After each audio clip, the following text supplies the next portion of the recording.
I don't want to discourage you, but I need you to have the full information so that you know exactly what you're coming for. You don't want a situation where you spend money, you spend time, you invest energy coming over here, and at the end of the day, you're not able to get a job during the time they've given you the visa, or even during the extension of the opportunity card, and you get stranded. Eventually, you have to leave the country. All of that time, years, effort, money, all wasted. So you need to at least be aware of what you're getting yourself into, what you're coming for.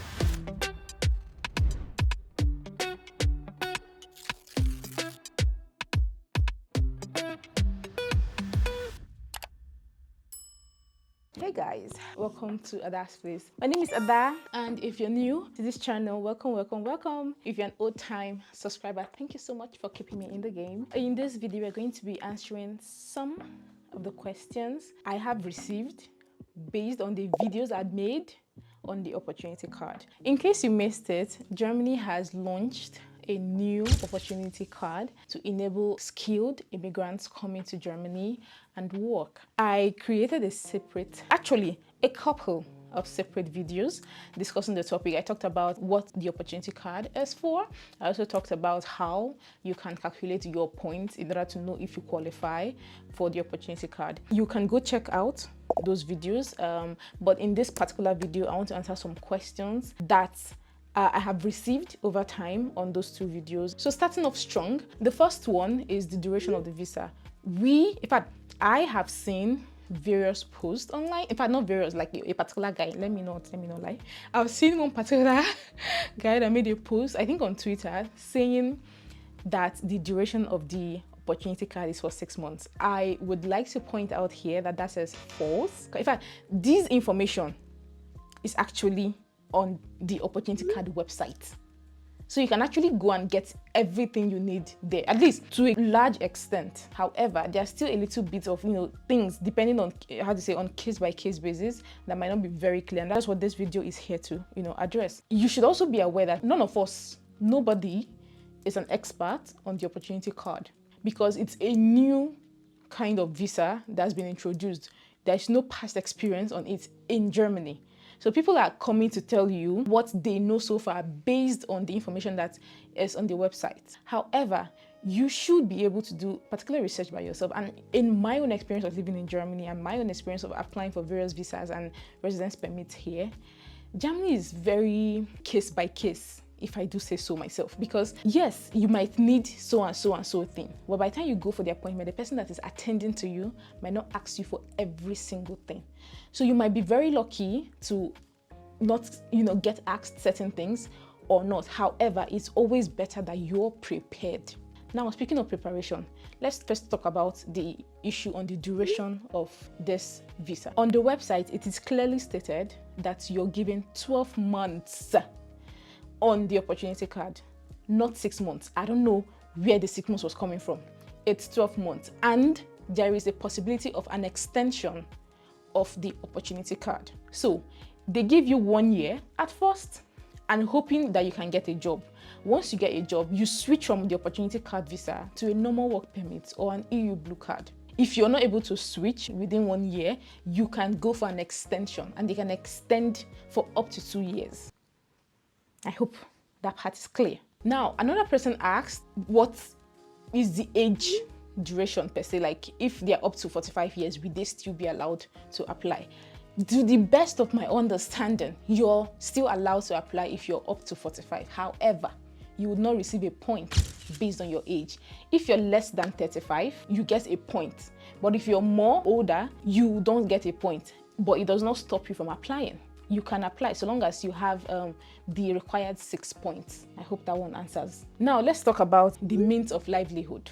At a point, I was even confused myself because to come to Germany, there are 2 different ways you can prove your means of livelihood. Either you get a contract, or actually not 2, more like 3.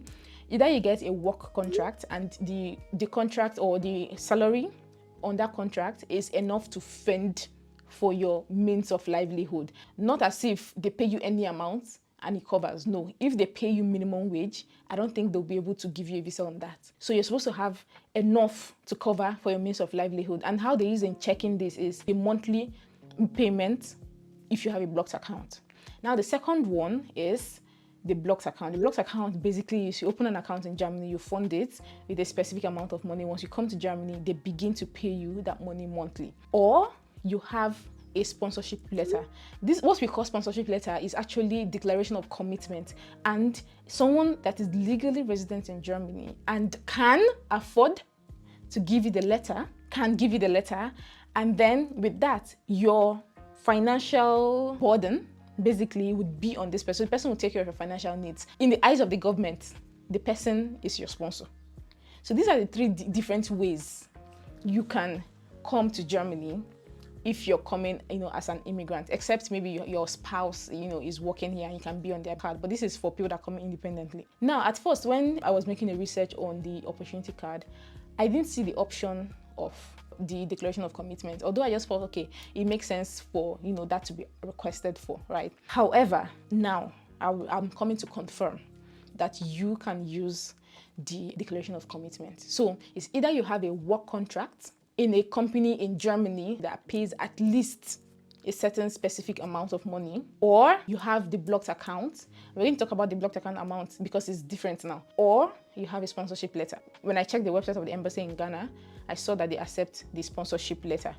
What I am not sure of now is if Nigeria is going to accept it or not, but I believe they should. Let's talk about the blocked account amount now. Normally, for students, the blocked account amount is 11,208 euros. That has not changed so far as I know. So far as when this video is being recorded, it hasn't changed. Now, the blocked account amount required for people that are coming on an opportunity card has changed. There is an increase. So you need to have in total 12,324 euros. They need to know that you have enough, and by enough, in a month, you should be paid 1,027 euros per month. If you multiply that by 12, you'll get 12,324 euros. This is the amount you should block if you're coming for an opportunity card. If you block 11K, like 11,208, which is for students, I don't know if they would accept that. Okay, this is for the blocked account. Now, the next question now is, apart from those that are coming to Germany for the opportunity card, how about those that are currently in Germany? If you're currently in Germany, maybe you don't have a job, you're looking for a way to extend your visa, you can apply for the opportunity card. However, you need to have what's the word I'm looking for? Basically, what I'm trying to say is that your current residence permit needs to be valid. Yes, you need to have a valid residence permit before your application for the opportunity card. You cannot apply for an opportunity card if your residence permit is expired. That's if you're already in Germany. If you go to the Ausländer Beholder to submit and you already have expired papers, I don't know what they'll do to you, but most likely they're going to deport you, right? So you need to have an already valid document before you can apply for the opportunity card. But if you do apply for the opportunity card with valid documents, you will be given the opportunity card visa, or permit rather. Now, the next question is, what countries are eligible to apply for the opportunity card? Simple answer, third world countries are eligible to apply for the opportunity card visa. So if you don't fall under the third world country, if you're from anywhere in the EU, you don't qualify for the opportunity card, basically. So third world countries are those that qualify for the opportunity card. Recognition of your results. Does your result need to be recognized? Good question. Normally, if you're applying to a school here, or you're applying to even the EU blue card or a normal work permit, your documents need to be recognized. For the opportunity card, one of the requirements is that you need to have valid university certificates or vocational studies certificates. The best way for you to recognize this is on Anaben. So you have to go to Anaben website. I'm going to put the link. Check to see if your course and your school is on the website. If you have that, print out or download the page that has that and go with it to the embassy. If your own is not there, then it might be a little bit difficult to get like a recognition. But at least either the university or the course needs to be on Anaben. The next question is regarding the language requirement. Are you required to come with a language certificate or not? This answer is a bit On the website, they said you can either have a proficiency in English or German. If you have proficiency in German, of course, you have to come with the certificate to prove, right? Now, for the English part, because that part is a bit tricky, people are asking, do we need to write IELTS? Do you not need to write IELTS? Based on my understanding, your embassy would be the one to tell you whether or not you need to come with a certificate. Now, the issue is that embassies might not be very clear, or they might not say anything at all, or they might. If you're coming from Nigeria or Ghana, for example, where English is an official language, sometimes if you're applying to schools here, they say you should come with a letter from your university saying that you were taught in English, and it works. Some people accept it. However, you don't want a situation where you go to the embassy and you're not given the visa simply because you said you could speak English, but you don't have anything to prove that you can speak English. My point is, if you can get the IELTS done or the TOEFL done or any other English language certificate done, please do. It's better you have it and you don't need it than you need it and you don't have it. The German embassy in Nigeria, based on what I've seen so far, have not said anything regarding whether or not you should come with your English certificate. So please, just go with it. It's a bit expensive, I know, but based on how, I don't know the word to use for this opportunity card, like it's in high demand. A lot of people are applying and you don't want to be left out simply because you don't have so and so. So it's always better you just get the certificate and apply. Okay, moving on, we'll talk about whether or not you can come with a dependent. To answer this, you and your spouse can come on the opportunity card. However, your spouse needs to have skills that are relevant or that are needed in Germany before you can get the opportunity card. Remember, the premise of this whole opportunity card is for you to come to Germany and work. Let's be remembering that, because it will help you, answer some of these questions. You're supposed to come to work.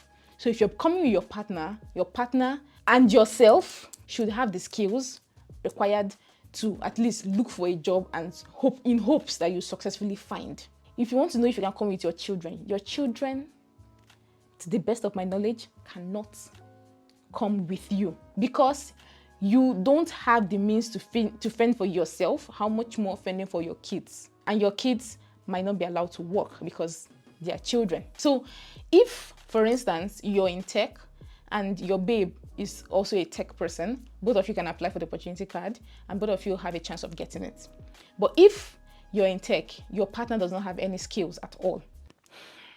And if you check the points calculator, they also ask that you have a dependent that has a skill, one of the needed skills, either in tech or maybe as a nurse, medical profession, and so on and so forth, things that are needed in Germany. Please, let's be very careful.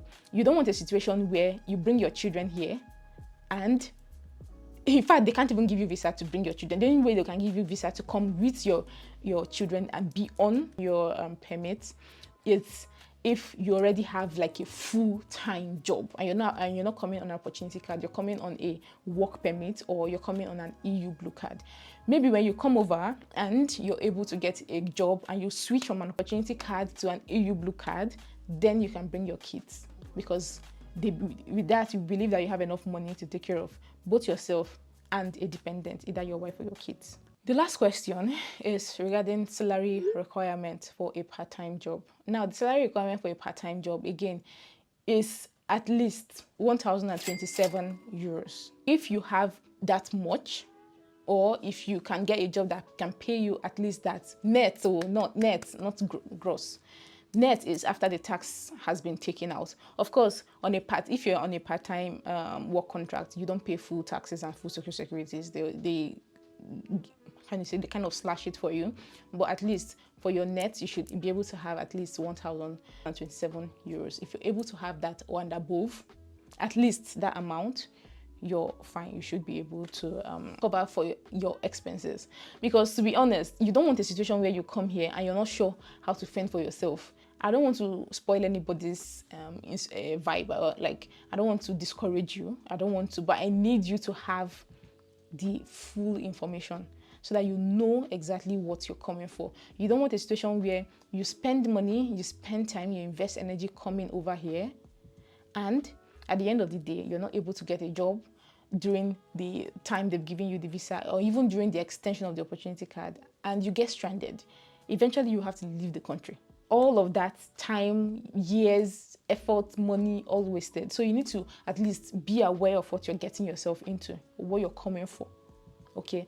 And if you're asking what kind of skills, it has to be professional skills. And if maybe you have skills in other vocational activities, you need to have a certificate to prove it. If you're a hairdresser, for instance, and you want to come on an opportunity card, you need to be able to prove that you went to a school for. Because here in Germany, for you to have like something like a salon, you need to undergo certain tests and processes and all of that. You cannot just randomly go somewhere and open a salon. So all these things, they need to be sure that you're qualified for it. I hope this answers some of your questions. If there's anything else, please let me know. As I said, nobody's an expert except those that work at the embassy or those that work at the foreigners office for immigrants and all of that. But no one really is an expert on this whole opportunity card thing. We are all looking at it. We're just seeing it for the first time. The government just launched it. And so we are also trying to understand it. Now, people's understanding of it will be different based on their various experiences here. But yeah, this is the information that I have for now. If there's anyone that has already started the process, if there's anyone, oh yeah, one more thing that just came to my mind. If you want to know how to apply for it, you need to go to the German embassy in your country. Go to the website of the German embassy in your country and get an appointment for the opportunity card. I was looking at the website, the German embassy in Ghana, for example, because that one already has information on opportunity card. I don't know why the German embassy in Nigeria hasn't put anything about opportunity card on their website. As at when I'm creating this video, I haven't seen. I don't know if they've updated it now. So if you go at least the embassy in Ghana, you can see the information that is needed, the required documents and all of that, and you can book an appointment. But if you're in Nigeria, what I would say is that you should still try to book an appointment for a long-term visa. And then if you have the option to choose or you have the option to write the opportunity card, tell them this is what you're coming for. And let's see how things play out, basically. I hope this provides some clarity. I hope this answers some of your questions. If there are any more questions, please let me know. And maybe I'll make another video. I think I've done a lot of videos on the opportunity card, but yeah, we learn every day. As much as I get, new questions or new information or new updates, of course, I'll come and share with you guys because I want you all to have a good life, And if this video has helped you, or if you find this video helpful, please give it a thumbs up so that the algorithm can push this video to more people that would find this information helpful. If you like my channel, please subscribe as well. I also do other things apart from talking about just Germany. I have vlogs, I have beauty things as well on my channel. Anyways, just go through my videos and see if you'll see anything that you like and you want to join my channel, you want to subscribe to my channel. And I wish you a nice day. See you in my next video. Bye.